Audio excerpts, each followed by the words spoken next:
पूछा नहीं मेरी गलती क्या है। गलती कहा तेरी गलती है तो विकलांग है। ऐसे विकलांग का ही शोषण हो रहा है तो समाज में बहुत सी पीड़ाएं हैं। आज भी हमें हमारे नामों से नहीं पुकारा जा रहा, लंगड़ा लूला कुबड़ा काना के नाम से पुकारा जा रहा है। अरे लोग अपने कुत्ते का नाम भी रखते हैं। हमारे घर वालों ने हमारा नाम रख रखा है तो हमारे नाम से पुकारने में क्या दिक्कत है। लेकिन समाज में जिस संकीर्णता के साथ एक प्रचार किया जा रहा है उसी के तहत हमारे को देखा जा रहा है। आज चौटाला कह के ज़्यादातर लोग बोलते हैं भाई चौटाला अच्छे काम करे तो हम अच्छे और चौटाला गलत काम करे तो हम गलत। ये कौन सा न्याय है। दिव्यांग नाम रखने से विकलांग का पेट तो बढ़ता नहीं। ये तो एक मोदी ने नाम रख दिया है, हम इसका भी विरोध करते हैं। तो भाई एक फिल्म वाला डायलॉग आपने सुना होगा कि मजदूर को मजदूरी उसका पसीना सूखने से पहले मिल जानी चाहिए। लेकिन अपना हरियाणा की जो बात करूं मैं और हिसार डिस्ट्रिक्ट के लघु सचिवालय की जो बात करूं मैं, यो भाई मेरे श्यामी बैठे हैं और जितने भी पीछे देखने लग रहे हो ये सारे के सारे साथी विकलांग हैं। इनकी जो है इस भाई की अगर बात करूं मैं, सहदेव नाम इसका है और 23 महीने की सैलरी, यानी विकलांग होने पर भी इसने काम कराया और 23 महीने की सैलरी इसकी पेंडिंग है। 23 महीने की सैलरी इसको नहीं दी जाने लग रही। आप एक बार दिखा दो, अच्छे से ये चल नहीं सकता, ये विकलांग है, फिर भी इसने काम किया और काम करने के बाद भी जो है इसको इसका हक नहीं मिल रहा, इसको इसका अधिकार नहीं मिल रहा। 23 महीने से इसकी सैलरी पेंडिंग है। इसके बारे में आपको मैं पूरी जानकारी दूंगा कि कुछ पूरा मामला है। आइए भाई साहब नमस्कार। नमस्कार जी। क्या कुछ दिक्कत आपको आई है, क्यों आपको नौकरी से निकाला गया? पहला सवाल तो आपसे यही रहेगा कि नौकरी से निकालने का रीजन क्या रहा? नौकरी से निकालने का रीजन का तो मन को नहीं पता, समाज कल्याण अधिकारी ने पता है जो महावीर गुरुद्वारा है। कोई नोटिस आपके पास दिया हो? कोई नोटिस नहीं दिया, वर्बली कह दिया मेरे को बोले अपना जो 18 घर चल। अच्छा। यहाँ रहना भी नहीं। एक बार तो उनको FIR करावांगे। FIR क्यों? बोले ये धक्का हुआ है तो। अच्छा। फिर मैं वहाँ बोले भाई मैं FIR कराओ, जेल में गिड़ो, मैं तो रहूँगा है, मेरे पीछे दे दे, मैं ग्रामी कीजूंगा। कितने दिन की सैलरी आपकी पेंडिंग? मेरी 23 महीने की होगी सैलरी। 23 महीने कैसे काम चला आपने बिना सैलरी के? ये तो मेरे लिंक हैं जी, इसलिए मेरा काम चल गया। नहीं पैसे कौन देता है, ये वो लिंक हुआ भी मेरे बिगड़ गए। इतना लंबा कैसे खींचा आपने कि 23 महीने तक आप बिना सैलरी के रहे? ये उसके तो पहले क्यों नहीं आपने कोई सवाल उठाया? सवाल तो मैं बार बार उठाता रहा, फिर अंदर खाते मेरे को दबका देते थे, मैं डरता था। तो कहते थे सैलरी मांगेगा जो टाइ देंगे, चुपचाप रह जाए, कदे आओगी 2 साल में 3 साल में फिर गिर देंगे, नहीं अपना बैठा रो रहा। कौन से डिपार्टमेंट में कहाँ जॉब करते हो? समाज कल्याण के अंडर में तो चला है जी। सेक्टर 14 सीनियर सिटीजन क्लब है, इसका सेक्रेटरी तो है समाज कल्याण अधिकारी और चेयरमैन है DC मुद्दा। ड्यूटी कितने घंटे की? 24 घंटे ड्यूटी करीबन तो। 24 घंटे? हाँ। सैलरी? सैलरी 14,000। 14,000 और 14 के हम 4,500 में लगे थे जी। शुरू में 4,500 मिलते थे, अब 14 हुई है। ये समाज कल्याण अधिकारी का नु आ गया, कोई अपना बंदा सेट कर ले और इस विकलांग को दबा दे। तो भाई एक बड़ा सवाल हो खड़ा होने लग रहा है कि 24 घंटे यानी शोषण की बात जब आती है तो शोषण होने लग रहा है। दिखने लगा 24 घंटे नौकरी करने के बाद भी 14,000 रुपये सैलरी, हुआ भी 23 महीने की पेंडिंग है। दूसरी बात बड़ी क्या हो जाती है, प्रधानमंत्री, देश का प्रधानमंत्री कहता है विकलांगों को दिव्यांग नाम से पुकारा जाए, इनको समाज में एक अच्छी इज्जत दी जाए। और आज वही विकलांग, वही दिव्यांग जो एक कर्मचारी जो है धरने पर बैठा है, जिसके घर पे अगर खाने की बात करें तो इसकी मजदूरी से इसका घर चलता है, आज वो इसकी मजदूरी 23 महीने से इसको नहीं मिली है। अगर अधिकारियों की बात करूं, अधिकारियों से किस किस के साथ अभी तक आप मिले हो? हम समाज कल्याण अधिकारी से मिले जी, DC से मिले, ADC से मिले, कहीं पर भी कोई वैसे ADC बोला ले आओ भाई तारी हुए पासबुक, बोला देख लो जी इसमें पैसा है कौन। और ये कहते हैं नहीं बजट का ही नहीं आ रहा। पंचकूला में यही सीनियर सिटीजन क्लब है, वहाँ बजट आया हुआ है, आप चाहे बेरा पेड़ लो। ये समाज कल्याण अधिकारी अपने बंदे को सेट करना चाहता है, इसीलिए मेरे को ठहरे हैं। असल में तो ये कोई NGO को दे रहा है, जो NGO चलाता है नहीं, उसमें इसका सारा संकट मिट जाए, कुछ न कुछ आमदनी हो जाएगी। NGO के तरह अधिकारी का नाम अधिकारी है महावीर गुरुद्वारा जी, जिला अधिकारी समाज कल्याण। अगर आपकी बात करूं मैं, आप भी बहुत संगठन चलाते हो, तो इस तरह के मुद्दे आने लग रहे हैं, प्रशासन के ऊपर कोई दबाव की बात हो या फिर आपके एक संगठन की बात हो, किस प्रकार से इस कार्य के ऊपर काम कर रहे हो?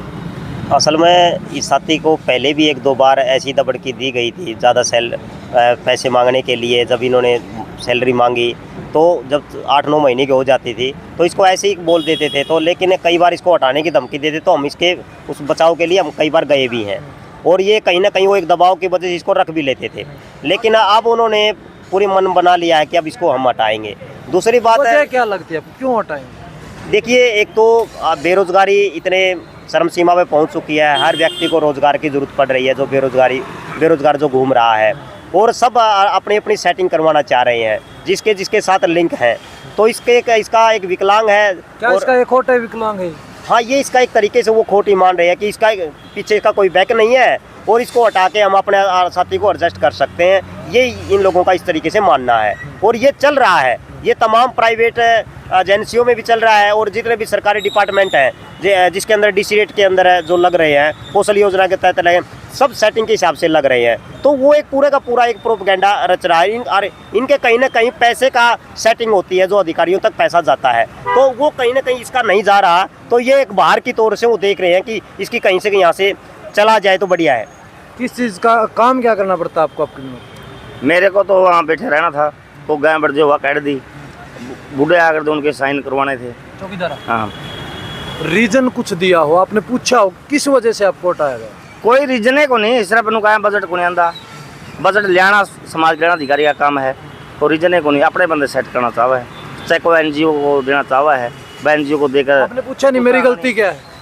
गलती कहा तेरी गलती है तो विकलांग है, अच्छा, ये आपकी सबसे बड़ी गलती ये सबसे बड़ी गलती है। गरारो देश का प्रधानमंत्री आपको विकलांग भी नहीं कहने देने लग रहा है, दिव्यांग का नाम दे रहा है। दिव्यांग नाम रखने से विकलांग का पेट तो बढ़ता नहीं, ये तो एक मोदी ने नाम रख दिया है, ये हम इसका भी विरोध करते हैं। राजनीतिक स्टंट लगता है। हाँ, राजनीतिक स्टंट है ये तो। मोदी ने ऐसे रख दिया दिव्यांग, भाई भगवान की मर्जी, हम भगवान की मर्जी से नहीं होए, सरकारी की कमजोरियों से होए। यहाँ अगर कुपोषण नहीं होता, माँ को जब गर्भवती थी बढ़िया खाना मिलता, बढ़िया सब सिस्टम होता, तो क्यों होते? अब क्यों नहीं होते? पोलियो केस है ही नहीं, सब सरकारी गलती से होया है ये, जो भी विकलांग है, और छोड़ दिया परमात्मा में, तो मोदी ने हमारा कुछ नहीं किया। असल में दिव्यांग शब्द का जो भाव है, भगवान का अंग है, मतलब किस्मत के सारे भगवान विकलांगों को छोड़ना, और अपनी जिम्मेदारियों से सरकार मुख मोड़ना चाह रही है, ताकि भाई आपके भगवान ने आपको दे रखा है, और जैसा भी जो दे रखा है आप इसको खुशी खुशी बिताइए, और जैसा भी समाज आपको देगा, जो चाहे वो भीख में दे, वो किसी रूप में दे, उसको आप स्वीकार कर लीजिए। एक दया दृष्टि के तौर पे इसको मतलब के रूप में ये नाम दिया गया है। और हम ये कहना चाह रहे हैं कि जो विकलांग अधिकार अधिनियम 2016 का जो कानून बना हुआ है, उसमें बेकायदा लिखा हुआ है विकलांग मान सम्मान व गरिमापूर्ण जीवन जी सकता है और समानता के साथ जी सकता है। लेकिन जब समानता की बात आती है तो आप देखिए कौन सी समानता है, ये पूरा पूरा विकलांग का शोषण हो रहा है। कोई विकलांग लड़की या महिला नौकरी करती है तो उसका तो और भी ज़्यादा दुर्गति है, तो उसका कई तरीके से शोषण हो रहा है। तो ठीक ऐसे विकलांग का ही शोषण हो रहा है। तो समाज में बहुत सी पीड़ाएं हैं, आज भी हमें हमारे नामों से नहीं पुकारा जा रहा, लंगड़ा लूला कुबड़ा काना के नाम से पुकारा जा रहा है। अरे लोग अपने कुत्ते का नाम भी रखते हैं, हमारे घर वालों ने हमारा नाम रख रखा है, तो हमारे नाम से पुकारने में क्या दिक्कत है।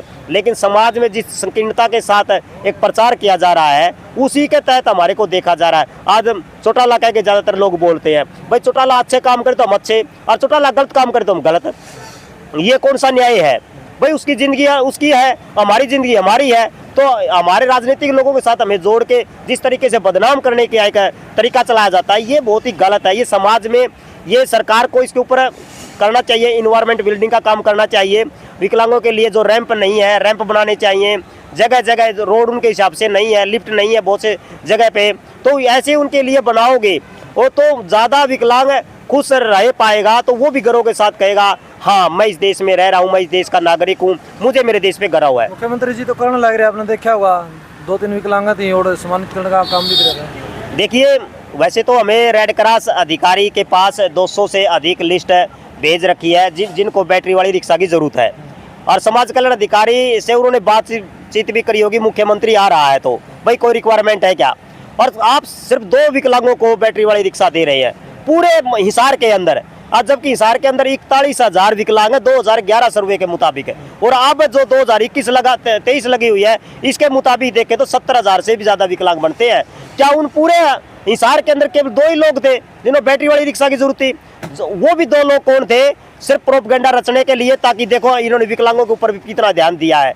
जबकि सच्ची बात तो ये है, विकलांगों के नाम से वो जो उनका वोट बैंक है, हरियाणा के अंदर 15 लाख विकलांग है, वो वोट बैंक को अपनी ओर आकर्षित करना चाहते हैं। लेकिन जब तक विकलांग का शिक्षा, स्वास्थ्य, रोजगार के ऊपर आप बातचीत नहीं करोगे, वो मुहैया नहीं कराएंगे, तो वोट की भी उम्मीद हमसे ना करें।